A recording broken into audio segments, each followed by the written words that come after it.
Universidade Federal da Bahia, Escola de Dança, diretora Carmen Paternostro, Programa de Pós-Graduação Profissional em Dança, PRODAN, coordenadora Lenira Rangel.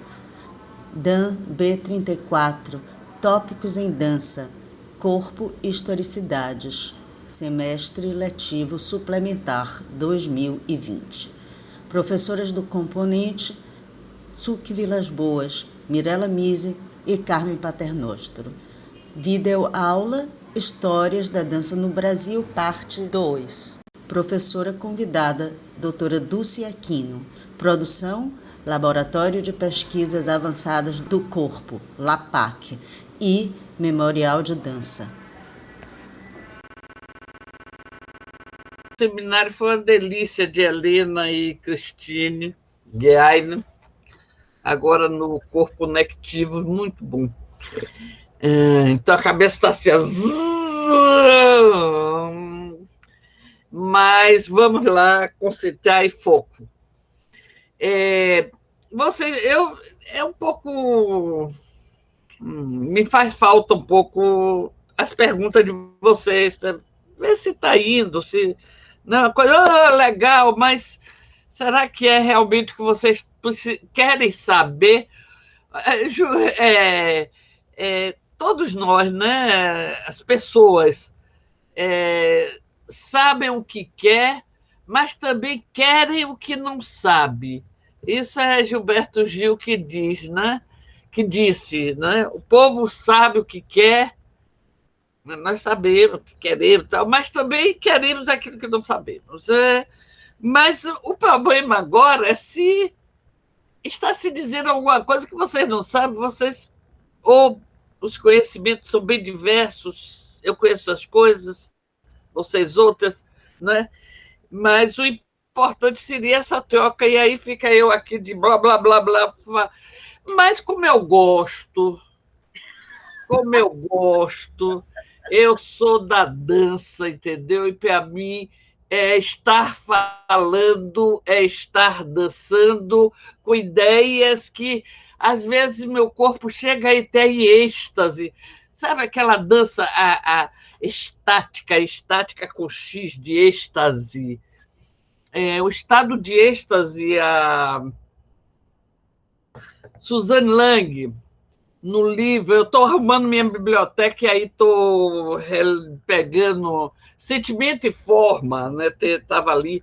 E tem Aceitamos doações, viu, Dulce? Hein? Aceitamos doações. Mas eu ainda não vou morrer tão cedo, entendeu? Então não estou ainda doando meus livros, não, porque eu estava pensando, será que eu vou.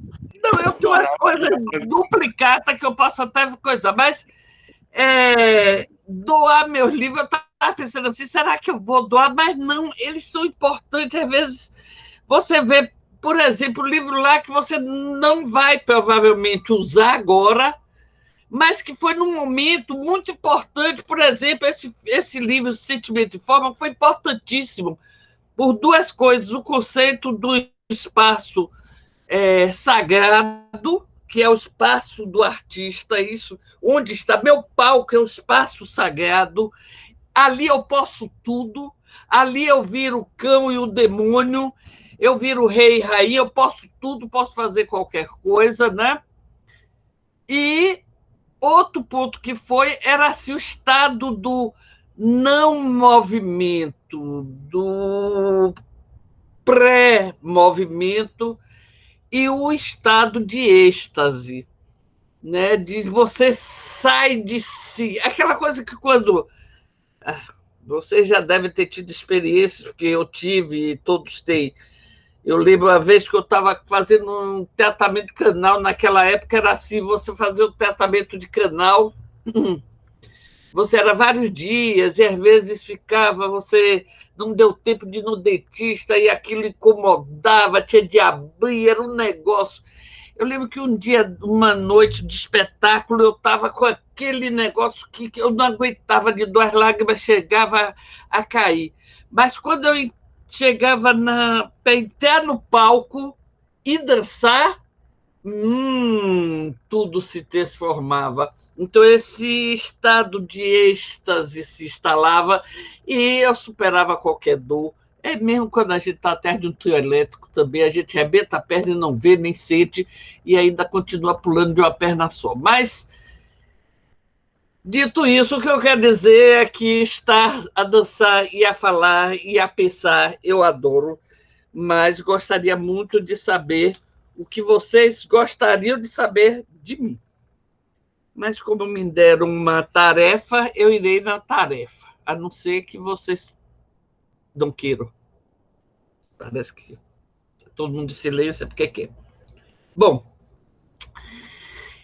as meninas pediram que eu aprofundasse um pouco a questão da Oficina Nacional de Dança Contemporânea. Por que isso? Quer dizer, gente, eu quero só relembrar que esse evento surge na década em 77, foi o primeiro movimento, que foi o evento, levou uns 20 anos, e o evento mais importante para a consolidação da dança contemporânea no país. Isso é realmente algo que a gente não pode deixar de falar antes de qualquer coisa. Mas ele surge num contexto, não é? Que eu queria lembrar dos anos 70. Eu estou falando que a gente está surgindo em 77. O que é que eu falei dos anos 70? Aqueles anos onde a ditadura estava muito forte, onde chegou em 75, no auge, que foi a morte do Herzog, e que é meio divisor de águas, né? Ali ninguém aceitava mais, os próprios militares já começavam, o tecido militar já estava meio esgarçado, já as ordens que vinham de cima já não estavam tão bem, não eram tão bem respeitados, o próprio tecido, né, militar, e a sociedade estava muito em ebulição. As universidades eram as instituições mais efervescentes. Por quê? Eu estou me repetindo da vez passada, né, gente?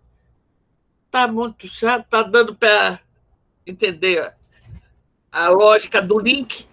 A universidade, as universidades eram. Por quê? Porque a universidade é uma instituição muito especial, ela é muito dinâmica, ela se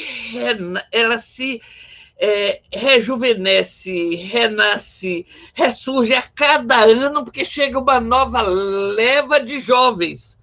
Então, algo. Inclusive, eu sempre pensei assim, por que eu sou tão apaixonada pela universidade? É porque essa coisa de se renovar a cada. Eduardo Almeida, essa fotografia sua assim na minha cara, eu não consigo me concentrar no que eu estou falando, mas é assim.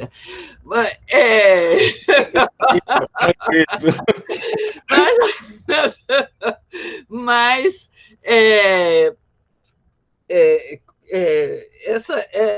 essas coisas da renovação, de transformação, é próprio de querer o novo, de querer estudar, de querer avançar. Isso é algo que tem a ver com o fazer artístico também, sabe? Assim, essa sensação da incompletude, do contínuo, é algo que sempre me estimulou muito. E as universidades eram o maior caldeirão. Então, eles começaram a estimular festivais de arte para tentar que os universitários pensassem menos nas políticas e se organizassem. Aí os festivais dariam vazão. Era como se fosse o grau de liberdade do sistema. Um sistema fechado, ele morre se ele não tiver um ponto que se relacione com o que está fora. Então, o sistema morre. Então, dentro disso, é que esse grau de liberdade, eles sabiam que era importante a universidade, eles deram esse grau de liberdade dentro daquele pensamento de continuar a abertura política lenta, gradual e segura. O que quer dizer isso? Que não desse margem a voltar à luta armada, que houve a tentativa de um dos maiores heróis desse país, que foi Marighella.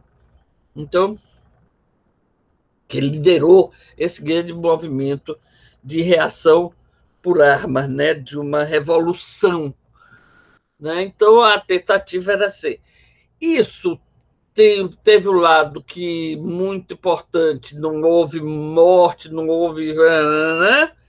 Mas, por outro lado, eu não sei se a ditadura acabou, não. Para mim, é um contínuo que ainda está desde os anos 70, ainda permanece muitos resíduos, e, de vez em quando, ela desabrocha, como no caso agora que nós estamos tendo, de uma tendência a um Estado autoritário, um governo de controle militarista. Então, há uma tendência. Então, essa coisa da ditadura, eu fiz, como eu disse a vocês na vez passada, eu fiz parte da Comissão da Verdade e tivemos muita coisa com dificuldade. Então, não houve essa abertura toda.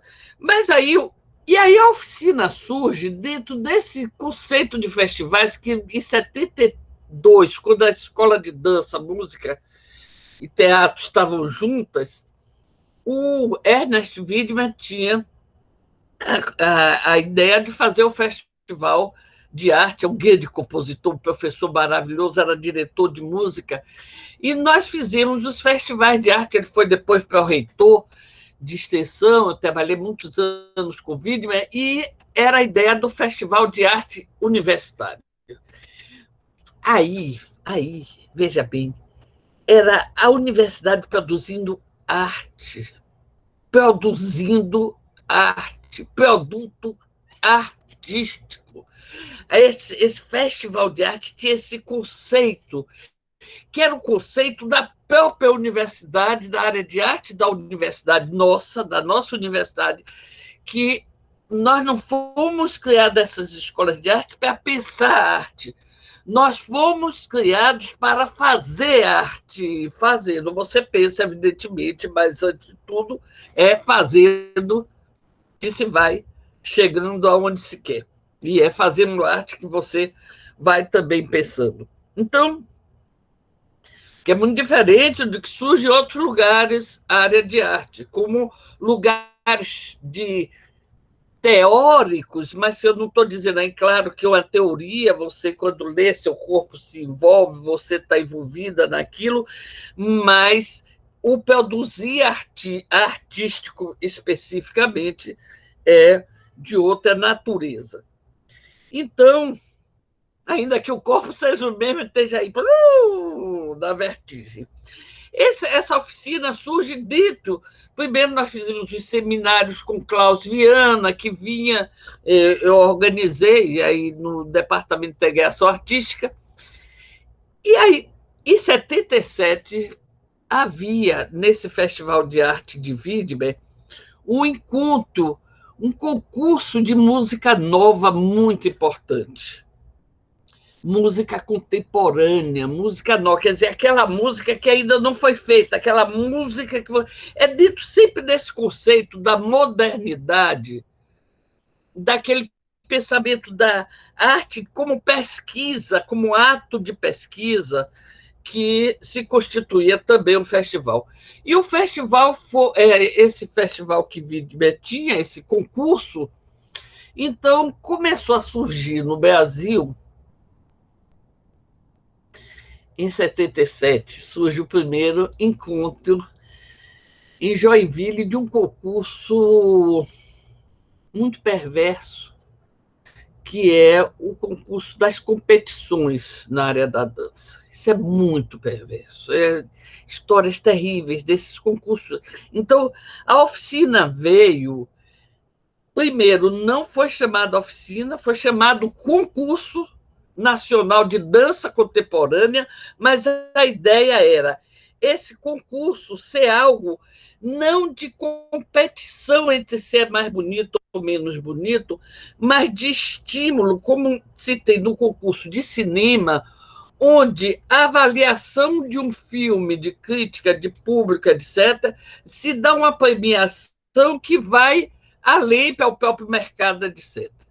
Então, esse concurso não era a melhor dança, mas era aquela apresentação, aquela performance que tivesse mais coerência, que tivesse uma proposta de criação correspondente aos seus resultados, uma série de avaliações que se tinha.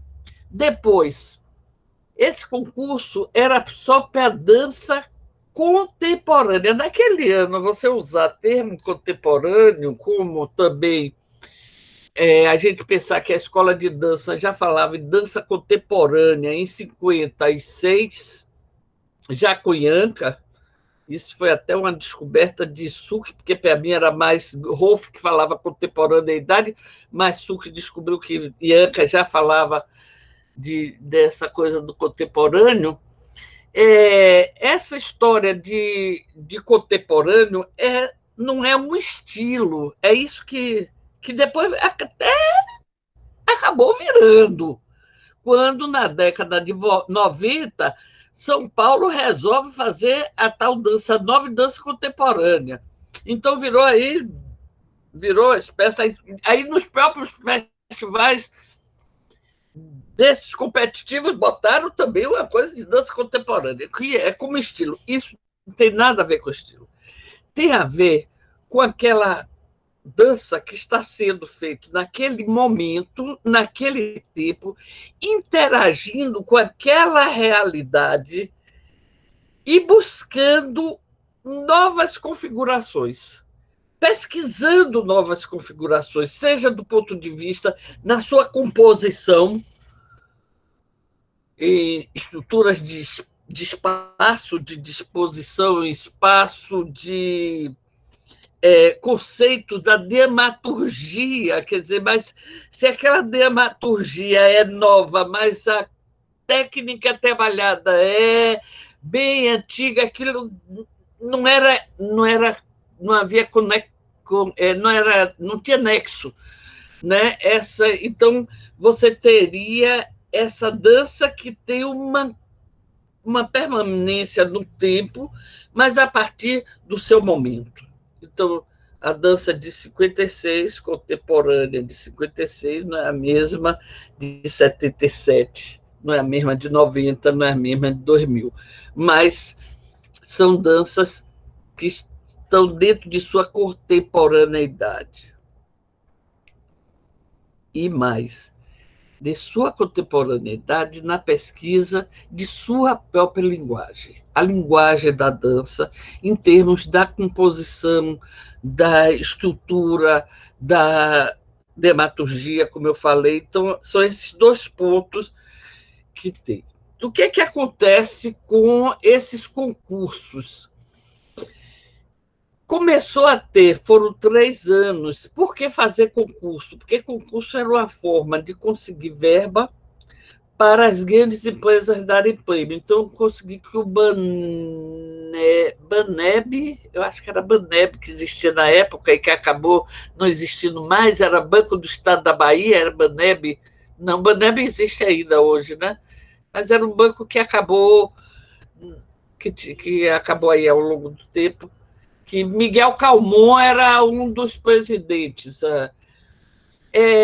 Conseguir a Fundação Cultural,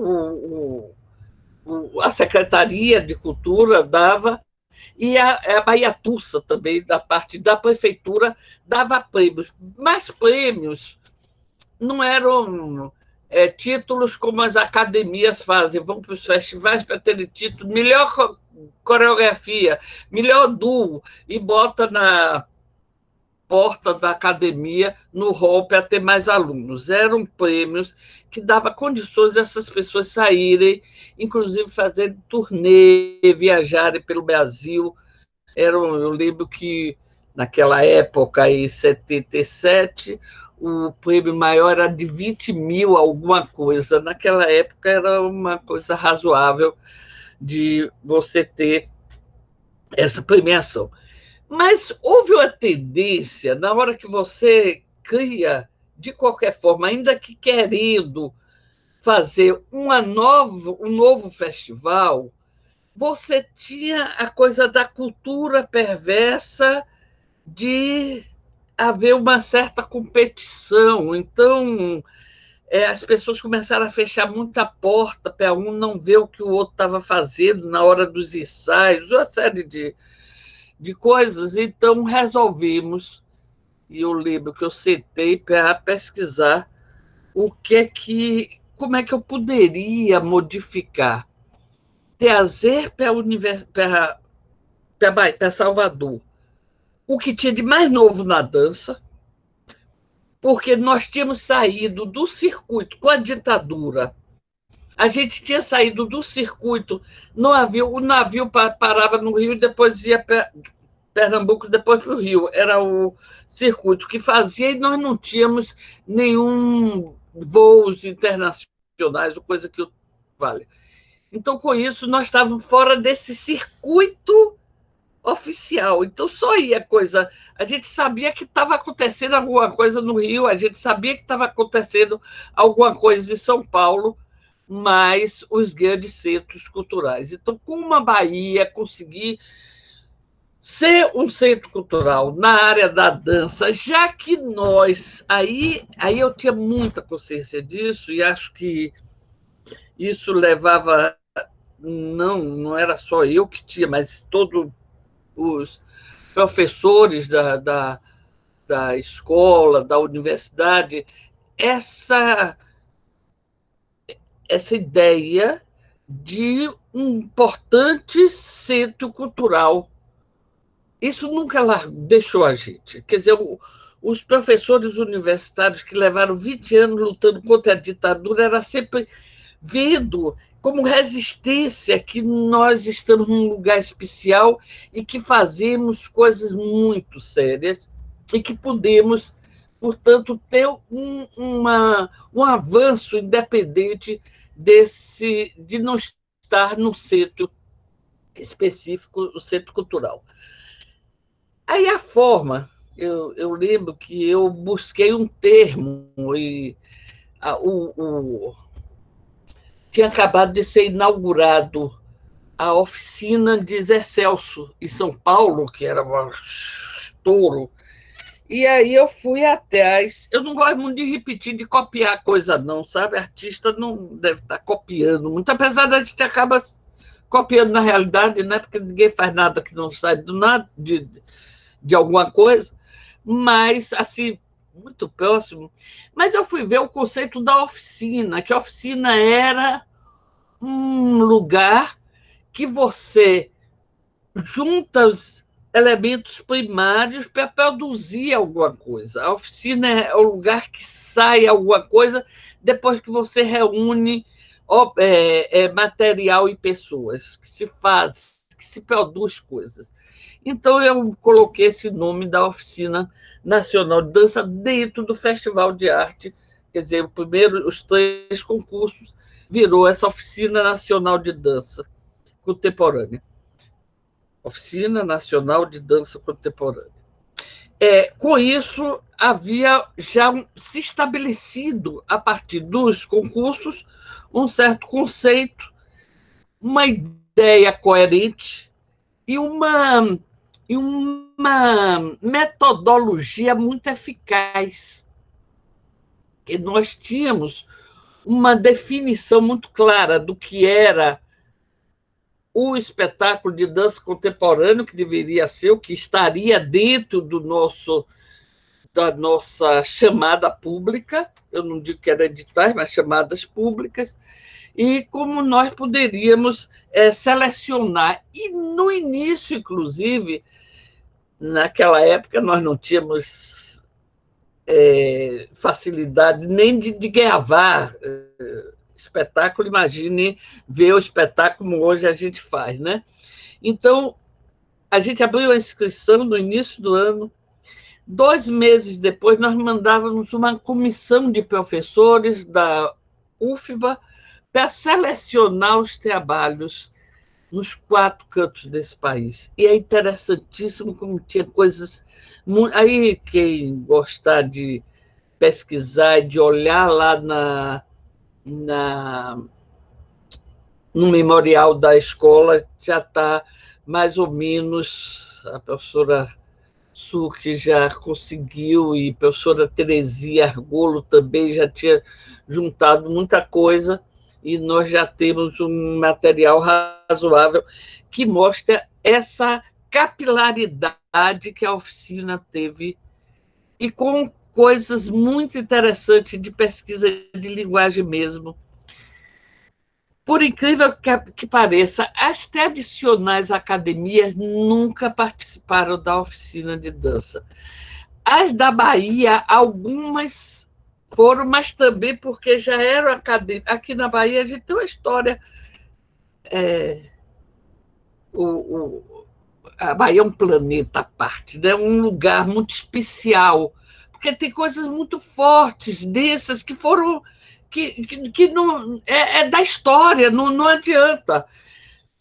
Claro, fomos o primeiro lugar que foi descoberto, quer dizer, que os portugueses chegaram, invadiram, pode ser por aí, ficamos até o século XIX, como a corte veio para aqui, depois que foi para o Rio. Então, nós temos uma história muito grande e importante, que na meado do século XX foi a descoberta do petróleo, né, com o grande movimento do petróleo é nosso, que já não é mais, né, também tiraram isso da gente, mas a descoberta do petróleo foi um dos pontos que deu essa criação da universidade e a possibilidade de um novo espaço cultural, que era o centro de tudo.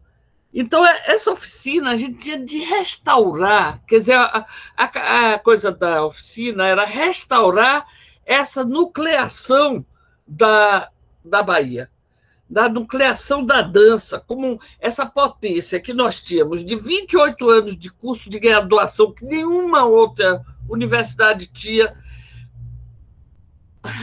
Por muitos anos, a discussão enorme do movimento de dança era: será que precisa mesmo o curso superior de dança? Será que tem sentido o curso superior de dança? Para vocês terem ideia, eu tive no parlamento lá no SUC, nessa época também.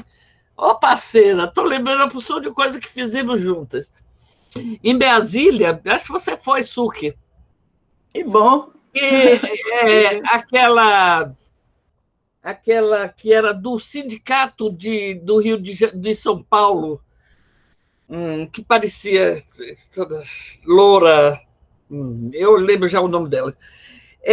Ela fez um discurso, nós tivemos de defender, eu fui pelo fórum para defender a dança da educação física. E Maria Pia foi também como sindicato. Então, fui eu, ela e o cara lá de educação física, e os deputados lá assistindo e a gente debatendo.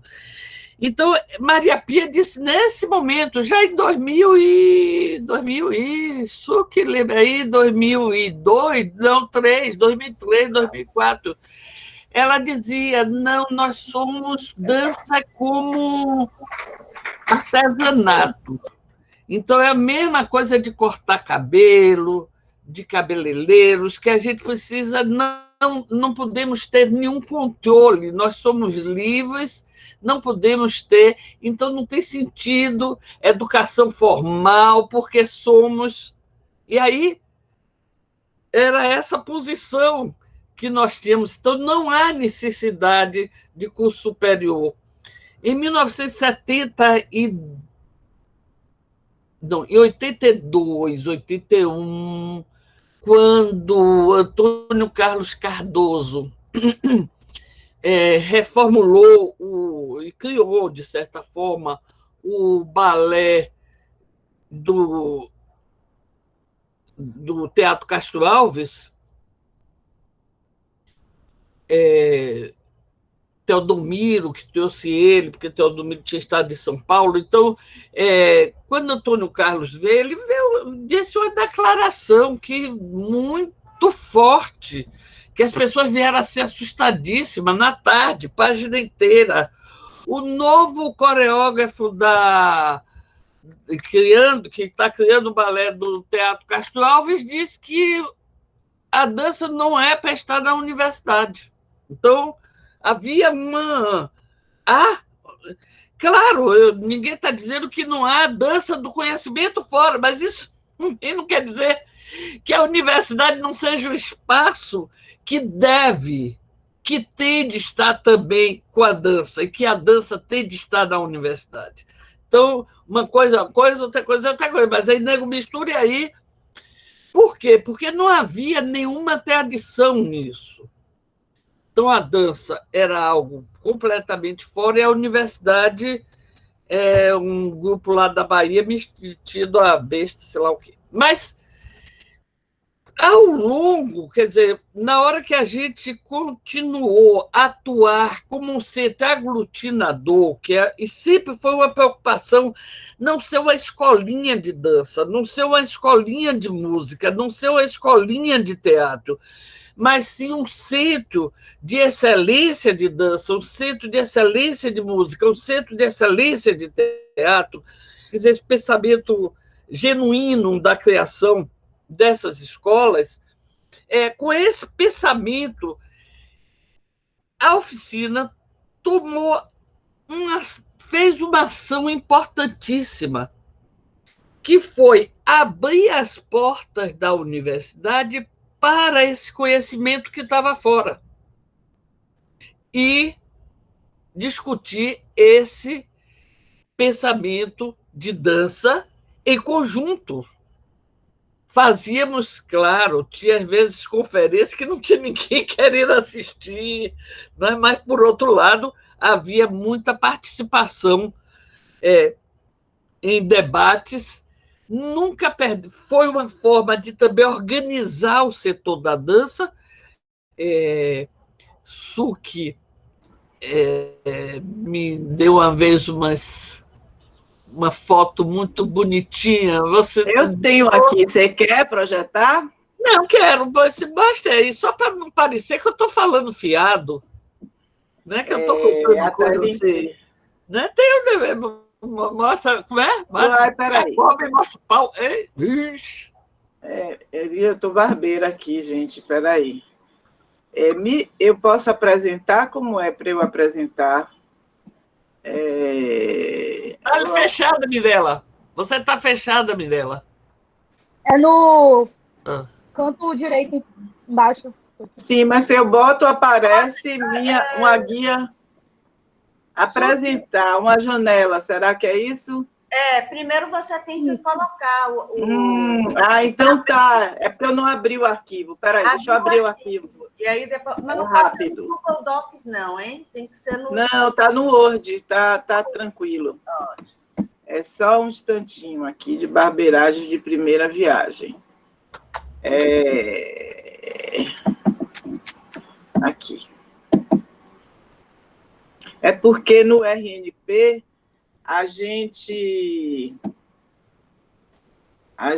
não consegue, não pode ser aberto. Tem que ser justamente ele fechado no arquivo. Aí eu achei que era igual. Era aí, vivendo e aprendendo. Que a gente...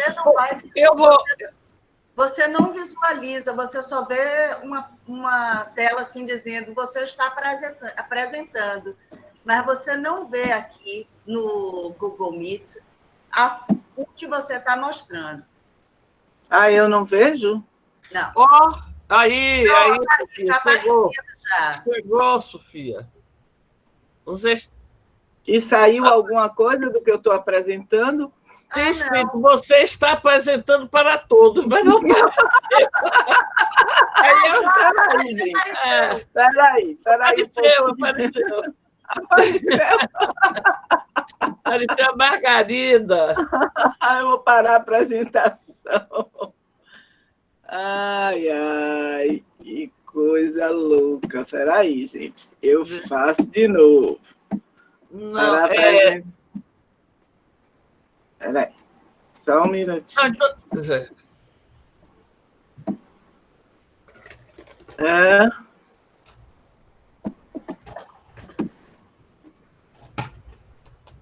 A coisa muito interessante da Oficina Nacional de Dança é que ela realmente movimenta, tem um tempo agora que não está acontecendo, mas movimentava o Brasil inteiro, era uma coisa, era muito efervescente. Alguns de nós aqui participamos, Dulce. Eu participei, a Dildinha,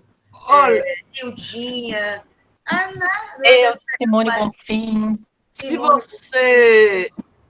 você verificar pessoas acima de 50 anos da dança no Brasil, da dança contemporânea, de alguma forma participou aqui É impressionante. Uma das coisas que é muito interessante, gente, é que eu vejo assim nos currículos, né, de pessoas muito famosas, aí dançarinos, não sei o quê, Aí está lá, apresentações na Oficina Nacional de Dança Contemporânea. Às vezes bota assim, na Oficina da Bahia. Né? Então, a Oficina da Bahia já está. Então, foi um pouco escola também. E esse é um ponto que eu vou... Bom, mas então eu vou continuar. Aqui, vai falando. Vai então, falando. Veja bem, então havia um aspecto importante que era reunir todo o Brasil em coisas que eram invisibilizadas. Esse era aí quando foi concurso, né, cartaz. Mas tá aparecendo? Está aparecendo no cartaz. Não, peraí que eu já passo. É que ela vem mais para baixo. Aqui, passa anterior. Aí, aqui, cabeludinho. Desculpa, aqui era o público. Era o público experiente. Isso é Teatro Castro Alves, gente, fazendo experiências, né, táteis e etc., né, sensações, e até J. Bamberg ali, hein? E assim, o Teatro Castro Alves lotado de gente, né, para ver dança contemporânea e experimental. Não, e tem muitos intelectuais, assim, médicos, não sei o quê, dessa faixa de idade de 70 anos, 60 anos, que me encontram para dizer, olha, foi minha grande formação intelectual, a oficina de dança. Não perdiam, né? Aqui, olha que ledinha, né? Bom, mas não vou ficar nisso, não. Mas aí, aqui, isso aqui era reunião sobre a questão das reivindicações. É um órgão de dança, a gente reunia... E aí começava a vir gente, eram as reivindicações de tudo da dança no Brasil. Eu, inclusive, dizia, a oficina é um evento que acontece no ano. A gente pode levantar coisas aqui, fazer cartas, fazer solicitações, mas também não pode resolver o problema de todo o Brasil, porque, por exemplo, uma das coisas é porque a oficina não acontece em todos os lugares. Então, era uma característica muito própria, que não era possível você fazer oficina um mês aqui, outro mês lá não sei aonde, outro mês lá não sei aonde, porque você não tinha nem condições econômicas, o país não aguentaria. Então, esse conceito de, primeiro, criar links muito fortes entre uma rede muito forte de dança. Isso foi um ponto. Uma rede tão forte que, quando veio a abertura política e o governo neoliberal de Fernando Henrique Cardoso, nós conseguimos rapidamente organizar os fóruns de dança pelo Brasil inteiro, a questionar o trabalho que o Ministério da Cultura, que o Moisés, o secretário-geral da Cultura, do Ministério da Cultura, que ele recebia as propostas. Era muito mais um trabalho, não havia edital, não havia políticas públicas, era a política de balcão, você chega lá e se tem prestígio você consegue, se fulano de tal fala, e a gente começou a pressionar. Todos esses movimentos foram germinados aqui na oficina de dança. Isso criou essa irmandade. Outros eventos foram muito importantes a partir da oficina. Por exemplo, o Olhar Contemporâneo da Dança, um evento que surgiu no Rio de Janeiro na década de 85, por aí, reunindo os grupos de contemporâneos, agora no Rio de Janeiro, numa mostra com a Funarte, e tendo seminários, tendo mesas. Eu lembro que eu fazia parte dessas, era convidada para essas mesas, me sentia muito peixe fora d'água. O que é que eu quero dizer? Por exemplo, discutir questões de composições coreográficas, e a gente tinha toda uma concepção, e falava, não havia eco em discutir as estruturas coreográficas, porque era muito cada um falando do seu trabalho específico e não de uma busca de uma teoria de história da dança ou de composição da dança, ou no máximo que se chegava, e foi um movimento muito importante, o máximo que se chegava era que veio contar agora somática, na educação somática, que surge muito na década de 80, com arte pelo movimento, dança, educação pelo movimento, e vê um movimento forte da Argentina com a educação somática, também da Europa, e que isso aqui no Brasil é muito desenvolvido, principalmente há uma nucleação aí muito importante, que é da faculdade de Angel e Klaus, que eles se dedicam muito, como eles eram excelentes professores de técnica da dança, iniciaram com técnica do balé, mas eles desenvolveram todo um estudo anatômico, e a Bahia também, eles estiveram aqui, foi quando fizeram esse estudo com o nosso professor de anatomia, e foi uma coisa muito importante para mim, porque eu acho que a coisa incrível do professor é o modelo, é o que é que ele é para o aluno. E uma das coisas que na minha formação foram fundamentais é que, quando eu saía da aula do professor de anatomia, entrava Rolf, entrava Klaus e entrava Angel. Eu era menina, eles já adultos, não eram tão mais velhos do que eu, mas na época a diferença era grande, de 14 para 22 anos, 23, 24, era uma diferença razoável. E eles entravam para ter aula, o Rolf tinha 28 anos, eu tinha 14, eles entravam para ter aula de anatomia. Então, isso, quer dizer, o professor não é aquele que sabe chão, que sabe tudo, é alguém que está em formação, que está buscando sempre se atualizar. Então, isso era um modelo, ou uma das coisas também era ver a importância da criação, isso encontrar os professores, os coreógrafos dentro da sala, coreografando para depois chamar seus alunos, etc. Então, isso dava uma ideia da importância na vida do indivíduo do seu fazer artístico. Então, essa discussão aí eu entrei para essa questão da técnica, porque na escola de Angel Viana se desenvolveu muito essa educação somática, que depois foi avançando e cada vez mais, e tem todas as outras técnicas que foram criadas aí, Pilates e etc., que tem toda ou mesmo que tem todo um tronco comum. Então, esse trabalho lá em Angel que também serviu como um elemento nuclear da dança contemporânea no Rio de Janeiro. É considerado celeiro no Rio de Janeiro a partir dessa relação com a oficina. Então, a oficina teve esse papel importantíssimo de servir de núcleo. Depois, teve uma formação muito importante em termos de cursos mesmo, de aulas, por incrível que pareça, porque com esse modelo que não era só do Festival das Danças serem apresentadas, mas também terem aulas de técnica, aula de composição coreográfica,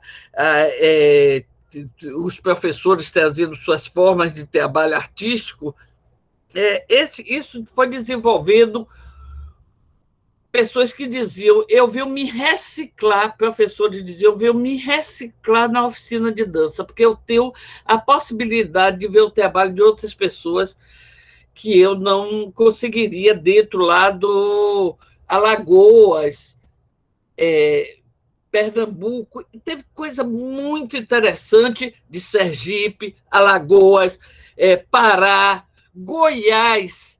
Teve um grupo de Goiás na década de 80, talvez Suki possa lembrar desse grupo ou ter visto, que era todo de perna de pau, mas não parecia que era de perna de pau, porque a roupa cobria tudo, e aquelas figuras enormes, completamente fora do tipo de configurações que que se estava acostumado. Então, e veio e se eu não me engano, era do interior de Goiás. Então, tinha coisas assim. Aqui, essa daí é a Graciela Figueroa. Foi uma das razões que deixei de fazer concurso, porque ela ganhava os 3 concursos, ela ganhou o primeiro lugar, com comissões diferentes. As comissões eram pessoas assim, completamente. O diretor do ICBA, aliás, o ilustre Schaffner, que é o esposo de Carmen Paternostro, naquela época ele não era o esposo de Carmen, acho que estava namorando, mas o João Augusto, que era o diretor do Vila Velha, assim, um cara extraordinário. A comissão uma Joci de Oliveira. Joci de Oliveira era uma musicista, pianista, performer, ela fazia umas criações performáticas entre música e dança, e movimento, e corpo. Eu lembro que tinha toda uma música de ópera cantada enquanto ia engessando, botando no gesso em volta do corpo do dançarino. E aquilo ia esquentando, e ele ia cantando com o corpo todo coberto de gesso e tendo essa sensação, e mudando a sensação, porque esquentava, né, durante o período que ia secando aquele gesso em volta, vestindo o dançarino. Então, são essas pessoas que faziam parte da comissão de premiação, e a Graciela Figueroa, ela ganhava todos os prêmios. Então, isso virou, no terceiro ano, me desesperou um pouco, porque tiveram de dar até um prêmio ex aequo, que é um prêmio 2 iguais, um pessoal de Minas, mas ela também ganhou e tiveram de dividir o prêmio e tal. Então, foi uma das razões. Mas ela é uma figura, era uma uruguaia que veio para o Brasil e foi para o Rio de Janeiro, passou aqui pela Bahia com o Hugo Rodas, e o Hugo Rodas ficou em Brasília, ela no Rio, e hoje em dia ela está em Montevidéu, quando ela voltou, porque os pais faleceram e ela teve de cuidar lá e ela tem um espaço lá. Hoje em dia faz muito pesquisa de bruxaria. Era uma dançarina, ela dançando as Valquírias de Wagner. Ela os dançarinos carregando ela, e ela wagnerianamente, sendo levada no palco ou dando um salto. Tem uma foto dela que ela dá um salto, ela sai da coxia no salto. Só que a sensação que você tinha desse salto é que ela permanecia uma eternidade no ar e para descer. Então,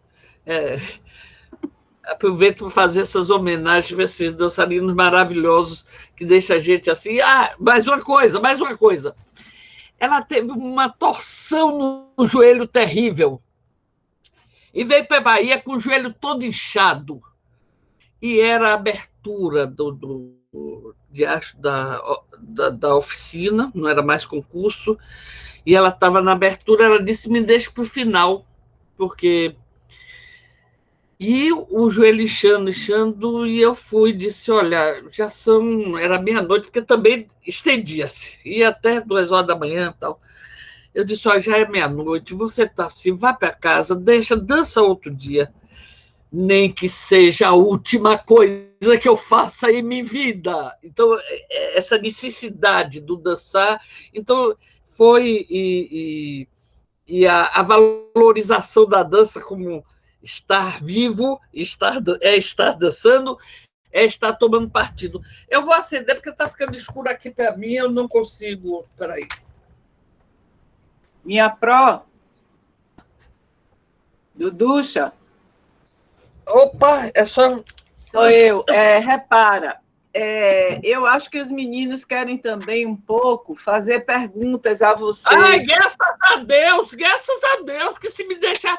Eu só tenho um ponto que depois, se não der tempo, deixa para lá, mas é saber que a oficina virou internacional, ainda que não tivesse posto o nome internacional, que teve uma projeção, um avanço assim em vários, até do Japão veio grupo, mas aí é outra coisa. Ótimo, que chega. A oficina foi uma produção baiana, mas que se nacionalizou, como o Dulce falou, né? E ela ramificou diversos movimentos para o Brasil. Até Cazulono veio.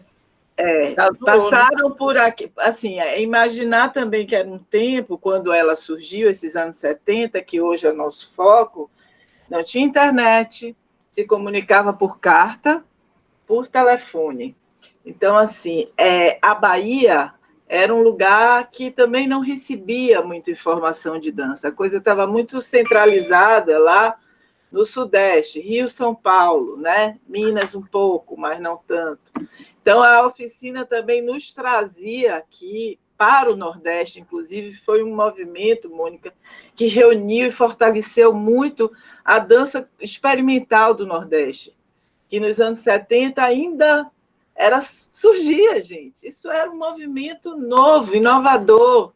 O que se tinha era o balé, né? Aqui na Bahia a gente tinha academias de dança moderna, mas no restante do Nordeste era praticamente balé. Então, foi o momento que esses experimentadores da dança, né, que lutavam por também criar um público para a sua dança, a oficina aconteceu nesse lugar de pertencimento dessas pessoas e também de fomento e de valorização ao seu trabalho experimental, né? Que era muito difícil, era um Brasil que tinha uma mentalidade, como o Dulce falou, da ditadura, uma mentalidade conservadora, né?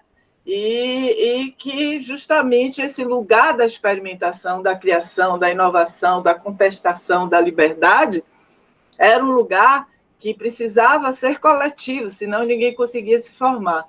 E a oficina, enquanto universidade, ela foi muito lúcida no momento de olhar a necessidade de se criar esse lugar de fomento, né? Experimentação e de encontro. Então, vamos à pergunta, porque é uma biblioteca viva mesmo. Alguém falou aqui do céu, é uma biblioteca viva, e é mesmo, viu? Foi Meg. É muita história, não só vivida, mas feita, porque se a gente for olhar, por exemplo, as políticas públicas que ela começou a falar, na verdade, uma política pública que inclua a dança, que não seja o balé clássico, ela vai se fortalecer e até ser criada ali na oficina, né? E aí a Funarte vai ser criada, e aí também a dança contemporânea participa desse movimento, e aí já nos anos 2000 vem as câmaras setoriais, os fóruns, e aí a gente consegue, nesse governo, né, mais democrata social, criar um lugar dentro da política pública específico da dança, porque a gente vinha no rastro do teatro, né? A dança e o circo vinha assim segurando na saia do teatro. O que o teatro conseguia, a gente pegava um pouquinho para a gente, mas nossas singularidades não estavam nesse processo. E essa discussão foi muito importante. A oficina iniciou, eu lembro também, estava testemunha, que era justamente esse lugar do empoderamento político-cultural, né? Não é político-partidário, mas político-cultural, de uma dança que olhasse sua complexidade, né? Não ficasse só no balé clássico, mas entendesse a experimentação. E aí depois vieram as danças tradicionais, e aí a gente está nesse impasse hoje que tudo que a gente conquistou, a gente vê em lugar de... num difícil lugar de desenvolvimento, né? Mas eu acho que a gente consegue. Então, abrindo para as perguntas, Aldivani, quer se reunir as perguntas? Você conseguiu? Você está fechado. As perguntas. Posso começar a fazer, mas aí eu vou falar quem fez a pergunta, se a pessoa preferir abrir o microfone e fazer, eu acho melhor, né? Gente, Kathleen... Vocês estão me ouvindo? Tá. Eu tenho uma sugestão, que você chame o nome das pessoas, Sim. e que elas mesmas façam as perguntas. Foi isso que eu disse. Massa. Bom, a primeira pergunta foi de Simone, que ela falou sobre esse ponto favorável. Você quer fazer, Simone? Pronto, posso fazer sim. Estão me ouvindo? Sim. Sim. No texto, fala sobre um ponto favorável, né, Dulce? Eu queria que você falasse um pouco mais, apresentasse para a gente como se davam essas desconstruções aqui abordadas a partir dos espetáculos que eram censurados e que depois passavam por essa desconstrução ou reelaboração e acabavam passando pela censura. Como se dava esse processo de desconstrução? O que acabava sendo desconstruído ou reelaborado? Ou como se dava isso para que eles fossem aprovados pelos censores? Olha, vai ter mais alguma ou vai ficar aí? Peraí, deixa eu responder Mais isso. algumas perguntas. Olha, havia muita... Variava muito essa questão da censura. Nós tínhamos... era um absurdo a coisa da censura para tudo e todos da televisão. Ficava um agente assistindo ao jornal, ao espetáculo.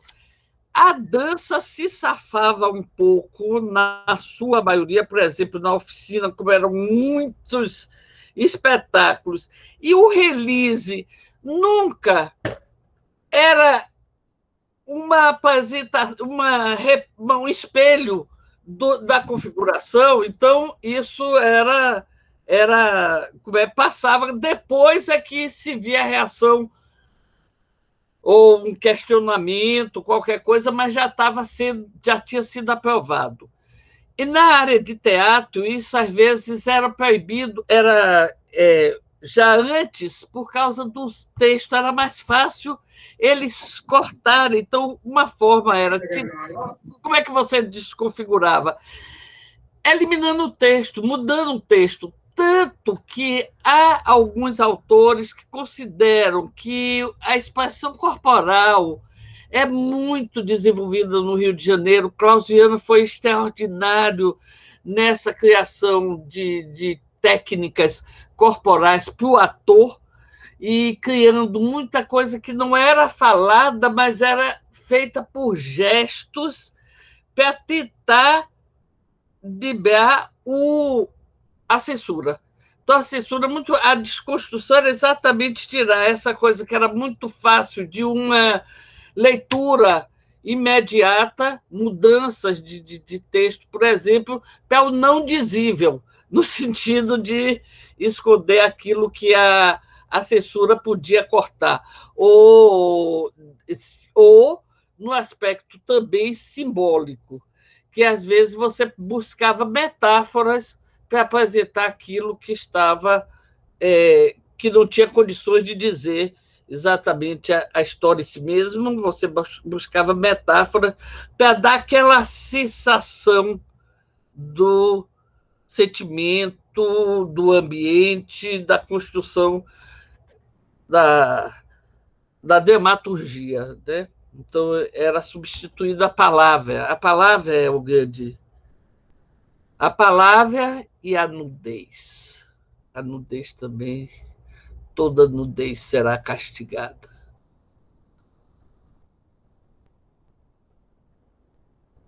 Obrigada, Dulce.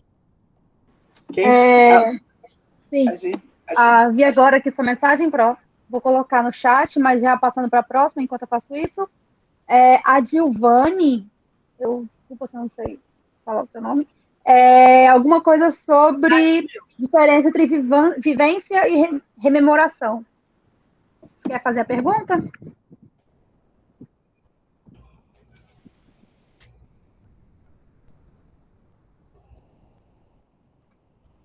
Olá? Eu acho que ela acabou de cair, apareceu aqui. Então, a gente passa para a próxima, para poder ela ouvir, né, também a resposta quando ela voltar. Cláudia Pedreira, falando sobre essa questão da loucura e esse escape de prisão ou hospício. Quer falar, Cláudia?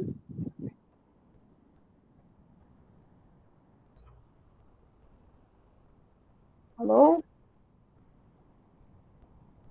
A Dil está aí, Kathleen. A Dil voltou. Já que Claudinha não responde, pode ir para a Dil. Estou aqui no chat. Espera aí, então. A Dil, você pode fazer sua pergunta?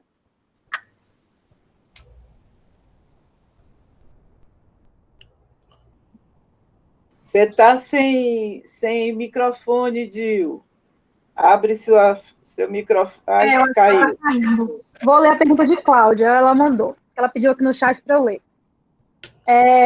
Achei muito interessante a questão da valorização da loucura na época como um escape, como uma dissidência social. Ela gostaria de saber de Dulce como Dulce viveu esse período no qual os artistas tinham mais coragem, né? Eles tinham essas opções de ou prisão ou hospício. E Dulce fala um pouco disso.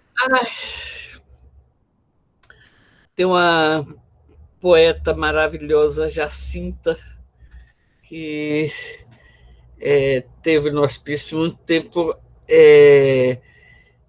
e fez um movimento ativista importantíssimo e tem uma poesia que é uma das coisas mais lindas que eu já vi. Mas essa questão da loucura via também,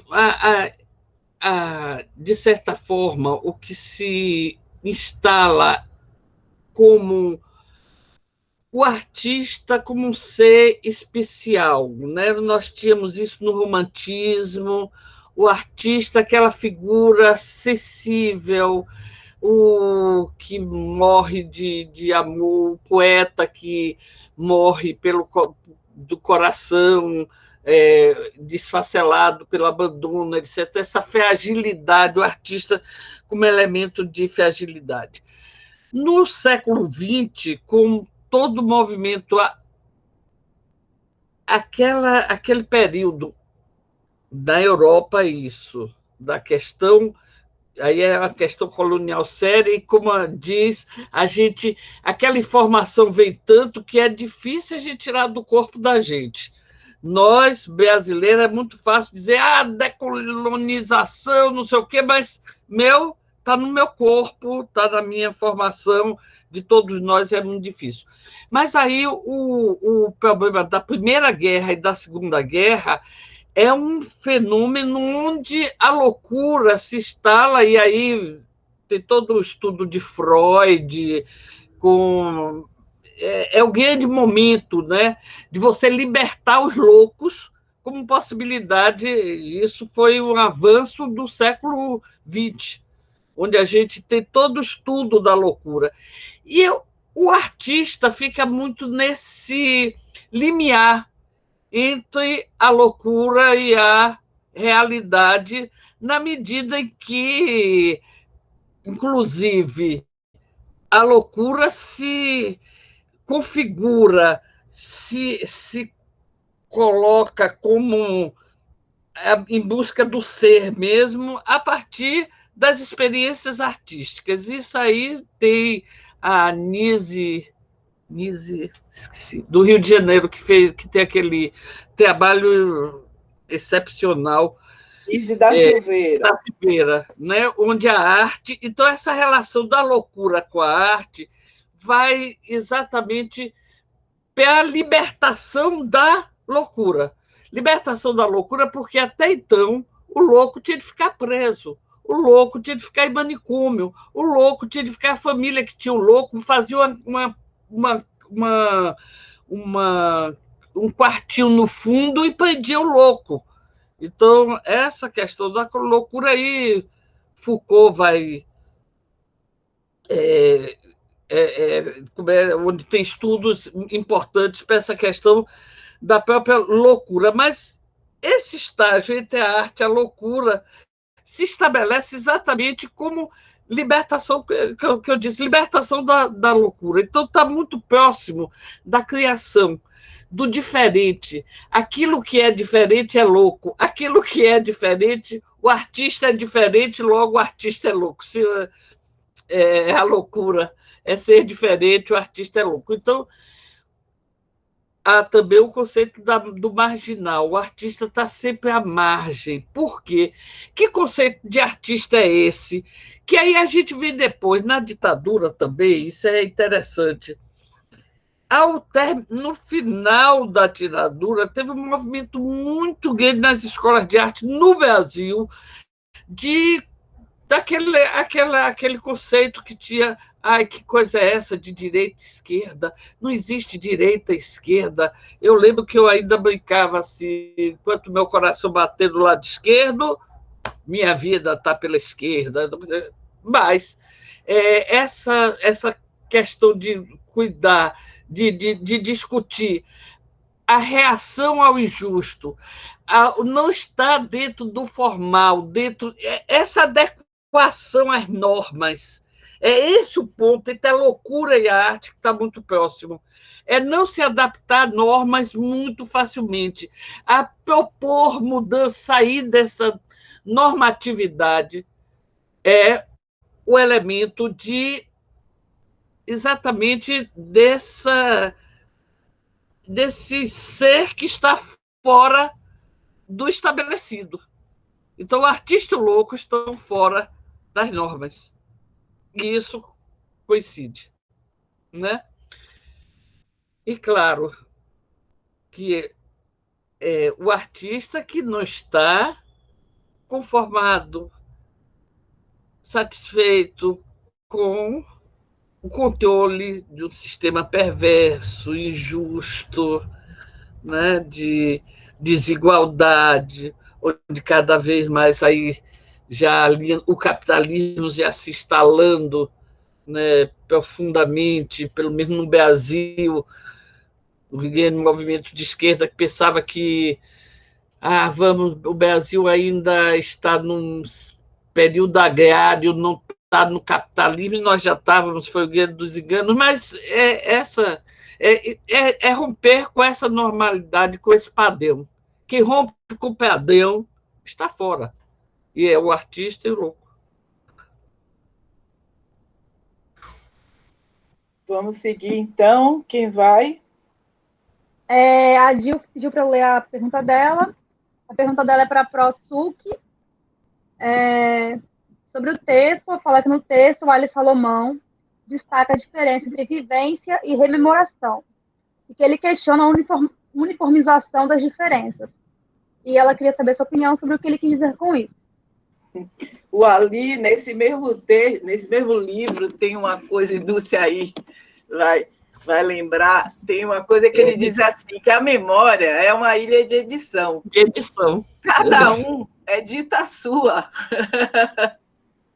E é genial esse conceito de memória, porque a memória é isso. A memória é o quê? São nossas experiências. Tem tudo a ver com o que a gente vai falar na aula que vem. São nossas experiências, e nossas experiências não são iguais. A gente pode viver, né, nós todos viver o mesmo evento, esse hoje com Dulce, e a gente vai sair daí com experiências muito distintas, né? Talvez alguns pontos em comuns, provavelmente, né? Porque a gente vem de realidade também que se intercruzam, mas as nossas experiências são distintas. Então, essa singularidade da memória é que é muito interessante para a gente compreender, porque assim, a gente é a memória, né? Nosso corpo é a memória. Então, mas somos memórias por conta das nossas experiências, né, que a gente traz. Não sei se eu respondi, Adil. Respondi? Tá. Então, vamos seguir com Dulce. Seguindo. Não tem mais pergunta? Tem mais pergunta. Tem mais pergunta. Tem mais pergunta. Antônio perguntou, por que a oficina acabou e por que temos a sensação de que esses encontros, esses movimentos, dessa magnitude, não existam mais com tal força hoje em dia. E aí eu queria já emendar nessa pergunta, a pergunta de Nildinha, que ela perguntou à professora Dulce como ela veria a volta da oficina hoje no cenário da dança que vivemos no Estado, tendo em vista essa nova leitura de dança que abarca uma cultura de dança na vertente do pagode, do hip-hop, e de que é uma forma de dançar uníssona, que vemos hoje em foco. E aí pergunta se Dulce acredita que teríamos o mesmo sucesso com relação à diversidade cultural daquela época. Então, por que a oficina acabou e como seria, né, esse cenário atualmente? Olha, a primeira pergunta foi o que? A questão da magnitude. O que foi? Por que acabou? Por que acabou? Porque acabou e porque temos a sensação de que não teria mais essa mesma magnitude. As coisas têm seu ciclo.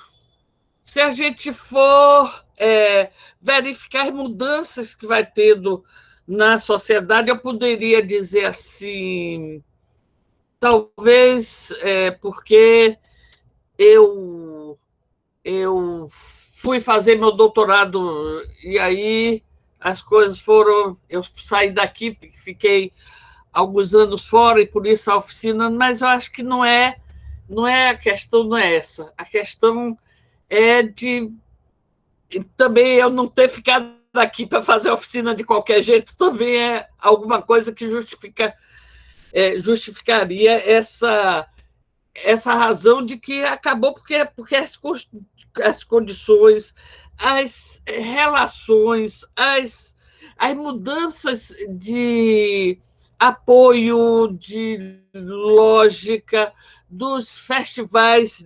A oficina virou o centro de todas as coisas da universidade. As pessoas não se interessaram por desenvolver em teatro, desenvolver em música. Então, eu acho que é porque também, não só isso, como naquele momento, a oficina era a necessidade. Havia uma necessidade da oficina. A dança tinha... Então, quando eu pergunto assim, olha, Suki disse assim, porque só havia o balé e a oficina, e como é que eu consegui trazer 1.300 e tantos dançarinos contemporâneos se só existia o balé? Onde é que eu estava? Não, eu também disse isso, eu não estou questionando, Suki, eu não estou discordando de você, não. A hegemonia era assim. A gente não esqueça aquilo que eu falei. O Royal dominou o mundo na década de 60. É um fenômeno que eu acho que deveria ser estudado, juro por Deus. Se eu fosse mais nova, eu ia fazer isso. Mas... E o Brasil nos anos 70 e 80, né? Não, começou em 60 e foi para a África. Outro dia me disse, mas na África tinha balé, tinha um Royal. Vai para lá. Entendeu? Então, agora, como é que a gente vê que surgia, tinha tanta gente, essa gente era invisibilizada, é isso que eu quero dizer, por causa da hegemonia assim, do balé. Essas pessoas tinham, por exemplo, um trabalho extraordinário de Mônica Japiaçu, para a época. E que era Mônica Japiaçu, uma pernambucana, que tinha ido para a Rússia, feito os estudos lá, voltou, tinha a academia dela, mas ela criava coisas muito interessantes. A Eli Corrêa, isso do Pernambuco. Eli Corrêa, sabe aonde? No Pará. Uau! Que é Eli Corrêa tese assim? Eli Corrêa era professora de educação física e veio para o sul, para o Rio, fazer dança com...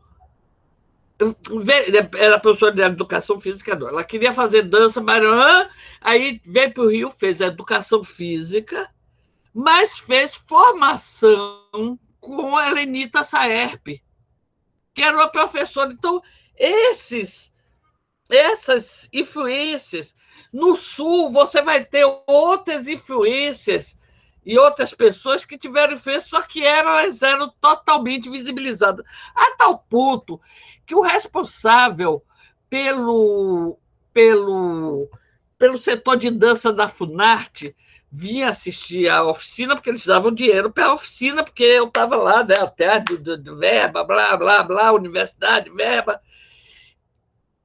Celso via para aqui assistir e virava fazer assim nos 3 primeiros anos. Gente, Dulce, eu nunca me esqueço, assim, no Teatro Castro Alves, naquela parte onde fica hoje em dia a iluminação, eu estava em pé com ele assim do lado, ele fez, Dulce, eu não entendo. Eu acho horrível essa dança de Graciela Figueroa no Rio de Janeiro, mas aqui eu acho lindo. Então, como é que você explica uma coisa dessa? Porque havia todo um ambiente onde aquela dança se adequava e todas as pessoas aplaudiam, todas as pessoas gostavam, porque... e aí vocês vão me perguntar, outro ponto, por que essas pessoas aplaudiam, enchia-se um teatro? Porque, gente, o pior crítico de dança, de arte, é o que tem formação de arte específica numa coisa, no sentido crítico, não. Não é o pior crítico, é o pior espectador. É que é muito bom no André, sou bom para burro no balé clássico, bicho. Eu dou piruetas e não sei quanto. Rapaz, assistir a dança do outro é difícil. Mas na universidade, isso sensibilizava a juventude questionando os valores, porque a oficina tinha essa coisa de trazer a questão política para dentro.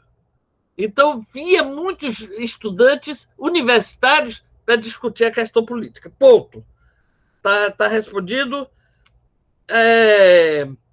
Se agora teria o mesmo sucesso... Olha, eu acredito que, primeiro,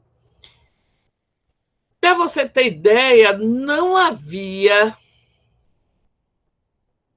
A dança contemporânea, a oficina de dança não tinha um padrão. Isso era uma das coisas que a dança de Graciela Figueiredo é uma, de Hugo Rodas é outra, de Angel Viana é outra,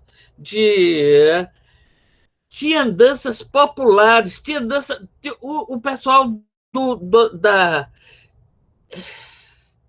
Nildo, eu acho. Eu estava com o CD dele, o menino de... Eu acho que é Nildo. Eu esqueci agora o nome. Ele... que era da Liberdade, né? Então, nós tínhamos vários grupos de periferia que dançavam na oficina. Foi possível. Um grupo lá de São Paulo exigiu, no final da tarde, o espetáculo dela tinha de ter 80 tabaquistas. No final da tarde. E tinha de ser no final da tarde na Praça Castro Alves. Tudo bem, faz-se à vontade no final da tarde na Praça. E eu consegui os 80 tabaquistas no final da tarde. Por que eu consegui esses 80 tabaquistas? Você não encontra os 80 tabaquistas entre os artistas burgueses, que eu falo de classe média, que está aí, parará, foi com o pessoal da periferia, dos terreiros. Entendeu? Então, havia essa convergência que é importante, que não havia um padrão específico. Não sei se eu respondi. Posso complementar um pouquinho? Se fazia o mesmo sucesso. Eu acho que a gente precisa retomar. Eu acho os festivais importantes, tipo a oficina. Nós temos hoje no Brasil não de dança, infelizmente, porque os festivais de dança viraram todos e é um pessoal poderoso, são poderosos, tem uma rede forte, eles são fortes. Eles estão agoniados porque a dança não está se comunicando logo com a Funarte para conseguir editais, porque eles querem os editaizinhos e a gente o movimento de dança está resistente a esse governo que está aí. O nego está... Por quê? Porque eles são fortes e querem... a justificativa deles não é que eles juntam muitas pessoas e que economicamente financeiramente importante para a cultura, essa renda que tem um festival de dança competitivo. Entendeu? Existe um investimento importante na sociedade para isso. Então, eles estão dominando. É necessário... Nós temos festivais de teatro muito bons, que tem acontecido. Tem o do Paraná, que é muito bom, que tem festival de arte da cena, arte da cena. Por que é importante? Porque é uma forma também de você ter até combinações e você botar um ao lado do outro é interessante para a percepção das desigualdades e da igualdade, dos padrões, etc. É um bom mosaico para a formação do espectador. Que fale aí, minha filha, desculpa. Não, é porque a gente tem pessoas que vão precisar sair, a gente ainda tem mais 2 pessoas para perguntar, a gente fica ali ouvindo do céu a noite toda. Então, desculpa. Agora acho que é Mônica, não é isso? E falta mais quem, Cat? Agora é Mônica e o Eduardo ainda. E mais uma pergunta ainda no chat. Mas aí encerra as perguntas, né? E a gente pode ficar mais um pouquinho? Todo mundo que está aqui? Joia? Eu esqueci de falar só uma coisinha. Eu falei ali Correia do Pará, mas é de Meia de Alagoas, que fazia um trabalho também extraordinário e que era mais ou menos a história de Meia. Essa coisa de fazer educação física, mas fazer dança. Isso é uma coisa muito forte, assim, que teve focos no país importante. Vai, Mônica. Oi. Que bom ouvi-la, Dulce. Que bom esse encontro. Não é? Então, gente, assim, na verdade, eu quero só complementar aí que foi realmente um festival muito incrível. Eu tenho mais de 50 anos, mas nunca consegui participar, né, como artista, porque eu comecei a dançar profissionalmente com pessoas que não saíam muito de Recife, mas dancei muito com Mônica Japiaçu, mas quando ela foi eu não consegui ir, sou da época também de Bernô, e lá em Recife tinham 2 eventos muito importantes, que meio que a gente ficava ali, né, que era o ciclo de dança, que eu fiz aula com Cleide Morgan. Assim, várias pessoas de vários lugares do Brasil foram para lá, Suzane Yamauchi. Então, assim, a gente bebia desses festivais, né? Eu fico só pensando de como esses festivais eles eram importantes para essa geração que estava se formando, e de como a gente realmente está numa falência, né, e num momento muito difícil. E só complementando, porque hoje eu assisti, né, ouvi um pouco a Helena falar, e também Boaventura, e tudo que a gente vem conversando, e por eu estar também nesse lugar como artista, de estar chegando na universidade depois de tantos anos, né, retornar, de como a minha preocupação do que é realmente, que é a gente estar hoje estudando, escrevendo sobre dança, quando a dança está nessa falência tão grande lá fora, sabe? Assim, dos grupos estarem se acabando, das pessoas hoje, principalmente na pandemia, morrendo de fome, de que esse corpo com fome não consegue dançar, né? Boaventura falou sobre isso, a Helena repetiu isso hoje, dos editais que não existem mais, desses festivais que a duras penas, alguns ainda conseguem, né? Aqui a gente tem alguns festivais, mas assim, eu fico pensando que talvez a oficina se viu no momento X da história da dança, e de que talvez outros festivais tenham que vir, e que a nova geração, fico pensando, que falta essa política, né? Eu fico pensando que eu comecei a fazer, inclusive Dulce foi para Recife, fez parte de várias coisas, porque a gente viu que se a gente não desse um passo à frente, Recife ia ficar lá atrás desse cenário do Brasil. Helena foi uma das pessoas que cutucou muita gente, porque sem política a gente não consegue andar. E a gente está ficando cada vez mais, enfim, nesse lugar invisível. Me dá muito medo e me dá tem muitas questões na minha cabeça, assim, do que é estar dentro da universidade, pesquisando dança, essa dança de que as pessoas não conseguem mais praticar, dançar, criar, terem grupos, circularem, falar, né, tirar roupa, enlouquecer.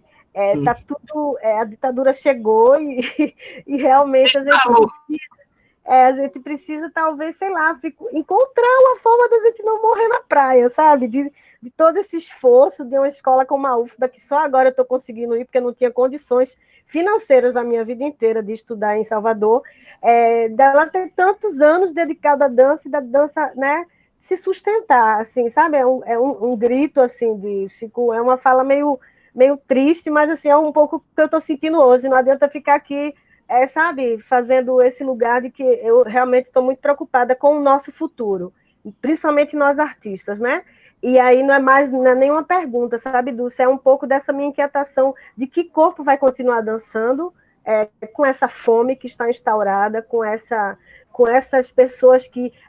Eu fico pensando em Rui Moreira, que ele tem, né, um cara incrível, que é um artista, um militante, e ele foi estudar agora uma graduação. Agora não, faz uns 3 anos, eu acho. E como ele, tantos outros artistas como eu, que estou voltando para a academia para tentar ver o que é que acontece, né, nesse fluxo aí de ligação entre a academia e a arte, esse pulsar do fazer, sabe? E de que maneira a gente pode pensar em outras formas. É só uma provocação mais. Obrigada. Mônica, você falou aí o ciclo de dança, foi uma das consequências da oficina. Mas, por incrível que pareça, que era coordenado por Fred Salim, meu grande amigo, não sei onde está Fred, que nunca mais eu vi, uma hora dessa vou querer que você me dê informação sobre ele. O ciclo de dança, sabe por que a Funarte criou? Diretamente com o Fred, mas depois a gente ficou muito amigo, porque a oficina era só de coisas desconhecidas, experimentais, não trazia as grandes figuras. E aí queriam tirar o centro da dança da Bahia, da oficina, porque estavam com raiva desse experimentalismo.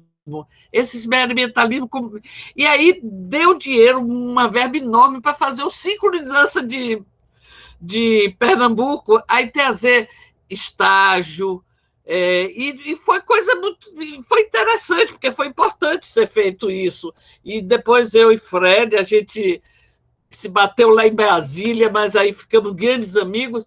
Mas foi interessante essa coisa do bastidor, né?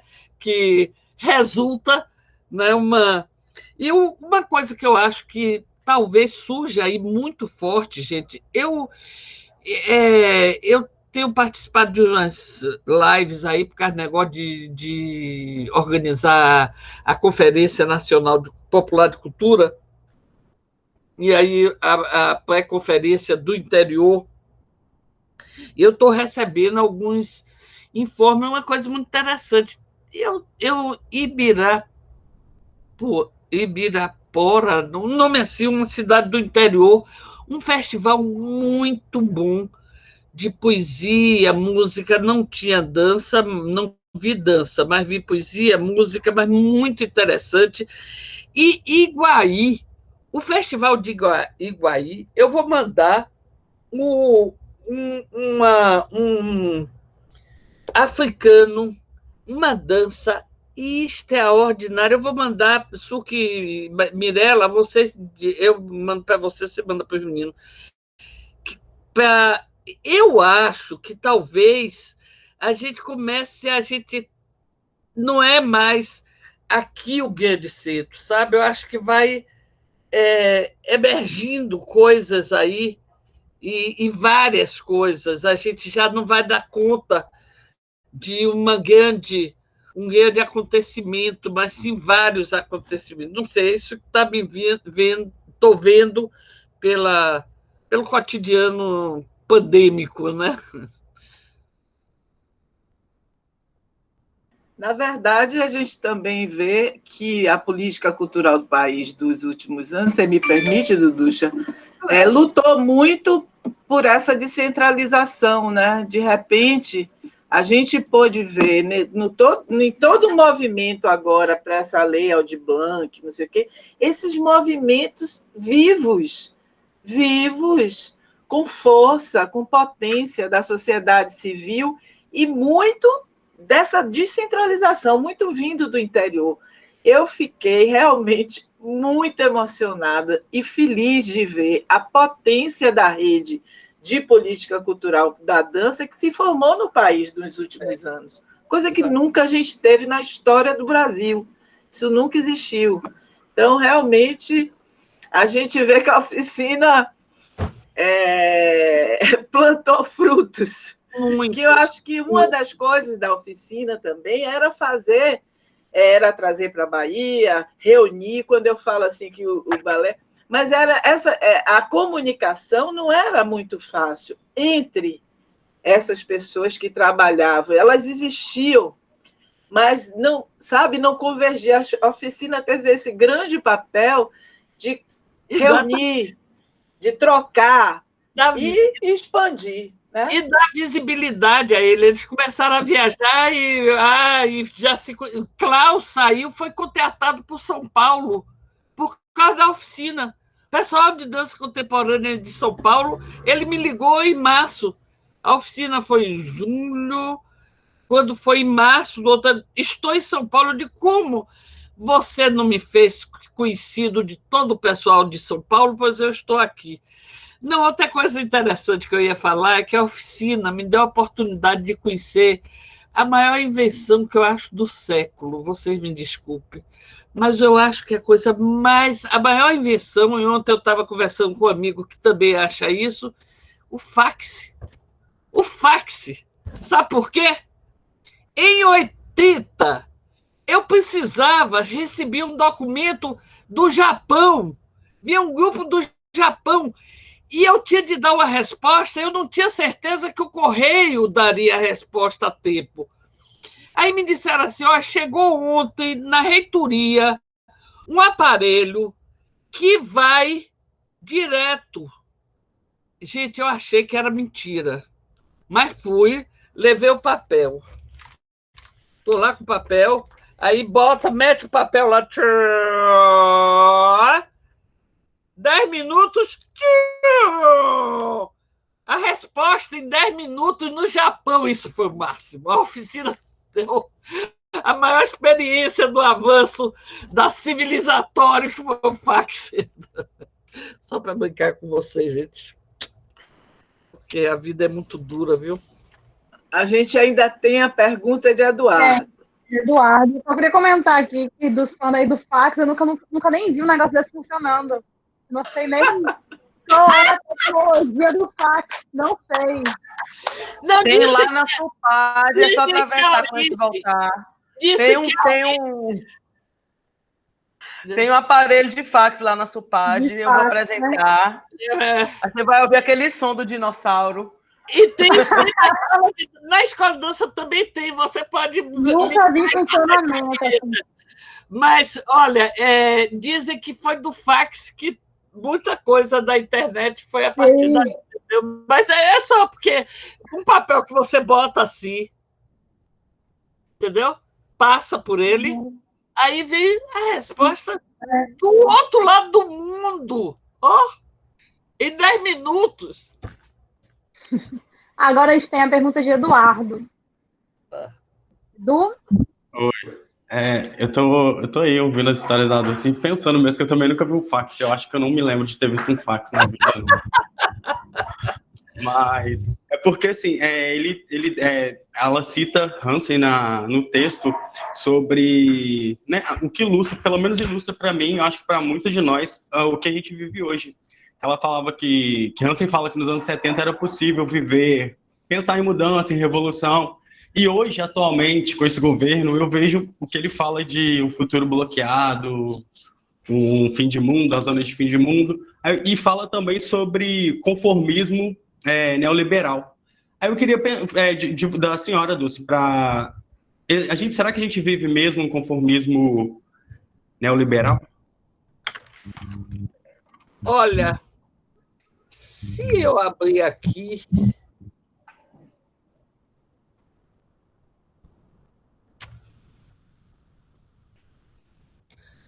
Ai... Vivida nos becos sem saída e quebradas, um pacto pela vida que jorra sangue no asfalto da favela. Foram 31 fins de semana e o fim da vida de jovens negros jorrando pela vala, pista, arma, farda, bege. Isso é uma estrofe de um poema das quebradas, Poesias da Quebrada, o diferencial da favela. Quem faz esses poemas, quem faz esses contos, não vai ficar conformado. Algo, além disso, vai surgir, apenas do livro. Não vai ficar só no livro. Eu acho que esse conformismo, sim, a gente está num momento exatamente de... Não foi a pandemia. A pandemia trouxe à baila, deixou mais claro, Eduardo, essa realidade perversa, injusta, de desequilíbrio. Eu vi, gente, domingo, a fala de Eduardo Moreira, né? Um economista aí que está estourando, que é um super dono de banco riquíssimo, não sei o quê, que virou um comunista. Foi viver junto da favela, foi viver com as pessoas, e hoje em dia ele dá curso de como você usar seu dinheiro melhor, como você... Que o dinheiro que você bota no banco, quem ganha... que por melhor que seja a proposta, quem está ganhando é o banqueiro, quem está ganhando é a filha do banqueiro, e você nunca vai ganhar do banco, você está sempre dando, que é o povo que paga. Se você paga um serviço de saúde, porque você está em classe média e pode pagar um serviço de saúde, aquele dinheiro está vindo do povo, o povo que está pagando, mesmo que seja o seu dinheiro pagando um grupo de saúde privado. Então, essa realidade está muito... Essa pandemia botou essa realidade muito à mostra, abriu a ferida. Não sabemos em que vai ficar isso. Será que essa acomodação, isso vai ser possível? Será uma reacomodação. Não tem como. Não tem como esse contínuo aí sair igual, não vai sair. Algo vai ser diferente. Bom, nós podemos também... Eu estava lendo o livro da Davis, da Angela Davis, uma entrevista dela, que ela estava dizendo porque que ela tinha feito uma entrevista para a série de empresários. Eu estou procurando um livro, não está aqui. Não. É uma série de empresários e tem o G4S. O que é o G4S? É uma empresa, gente, de segurança. Empresa de segurança, que é a segunda empresa maior do mundo. É uma empresa de segurança que toma conta daqueles guardas que são contratados da fronteira dos Estados Unidos com o Texas, dos Estados Unidos com o México, ao terceirizado aqui que toma conta da penitenciária nossa. Então, é um mundo inteiro. É uma grande instituição de controle da sociedade. O segundo maior orçamento do mundo. É uma companhia de seguro. Então, o que eu quero dizer com isso, Eduardo, é que eu não sei se o G4S vai deixar haver mudanças profundas ou vai controlar tudo. E nós seremos dóceis, como disse Foucault. Dulce, eu posso fazer uma pergunta dentro dessa sua incrível fala. Você vê esse atravessamento das igrejas neopentecostais também reforçando, não, esse ataque às universidades, esse ataque às artes? O avanço, gente, é um avanço assustador, é uma coisa assustadora. Porque, assim, eu não consigo desconectar isso do avanço. Inclusive, eu há 30 anos, eu me meti aí para uma igreja que não tinha nome, era célula. Vim descobrir 10 anos atrás que era um braço da Igreja Universal. E eu não estou falando aqui de pessoas que podem estar presentes nessa sala que são adeptas. Eu estou falando de um grande projeto de país não laico mais. Um grande projeto neoliberal, totalitário, e que eu vejo o pior nisso tudo não é Bolsonaro existir, porque Bolsonaro morrendo, o bolsonarismo continuará. Não é Trump existir, porque Trump morrendo, o trumpismo continuará. É me deparar com a realidade de que milhões e milhões e milhões de brasileiros pensam de forma bolsonarista, pensam que a arte não é necessária, ao contrário. Na verdade, eu acho que inconscientemente eles sabem que a arte pode mudar mentalidades, né? Pode empoderar pessoas, pode formar pensamentos críticos, mas eu queria saber de você se eu estou muito louca em pensar que esse atravessamento, né, esse crescimento assim, exponencial das igrejas neopentecostais, que claro, foram grandes participantes na eleição do Bolsonaro. Eu estou muito louca de pensar que isso também está envolvido nessa conversa aqui. Só está, é uma base de tudo. É um dos pilares desse conservadorismo, desse retorno à Idade Média, a princípios mais... E eu vou te dizer, e vim preparando essa ministra Damares, que todo mundo dá risada das coisas que Damares faz ou não faz, mas há 11 anos, gente, ela trabalhava como assessora lá no Coisa de Deputados. Então, ela está acostumada a pegar leis e está fazendo uma mudança de leis assim, sabe? Ela era quem supervisionava as propostas do Legislativo. Então, são pessoas que estão com um projeto muito bem pensado, muito bem... E fácil de... Aí dava um outro momento, mas você está com toda a razão. Isso Só um comentário breve. A gente não pode cair na cilada de achar que eles são engraçadinhos, não. burros. Isso faz parte da persona. Exatamente. Faz parte claro, é evidente. Isso mesmo. Então... eu estou aqui fazendo o papel, eu e Mirella, de tempo, né, de controle do tempo, infelizmente. Nossa aula está chegando ao fim, né? Já passamos um pouquinho. E maravilhosa, Duducha, professora querida, orientadora minha. Eu tenho especial admiração, fez parte da minha formação e de tantos nós, né? Sempre é bacana te ouvir, te escutar e trazendo a dança misturado com sociedade, com filosofia, com política, é muito bacana. E daí, eu não sei se a gente se despede, se você quer falar mais alguma coisa, Dulce, trazer alguma coisa para a gente. Já falei demais. Muito obrigado, foi um prazer, adorei. E a gente que agradece. Tá bom? Beijo. Muito obrigado, dizemos nós, viu? Tá, muito obrigada. Mirela. Obrigada. Obrigada, Dulce. Tchau, tchau. Obrigada, Dulce. Boa noite a todos. Obrigada. Saúde. Dulce maravilhosa. Já até saiu. Eu queria só falar uma coisinha para vocês. Que você vai falar ainda alguma coisa? É só em termos da organização do grupo, que eu estou vendo aqui no WhatsApp que vocês já estão se movimentando para definir horário e tudo. Seria interessante, teve um grupo que já fez isso, que criou um subgrupo no WhatsApp. Foi eu.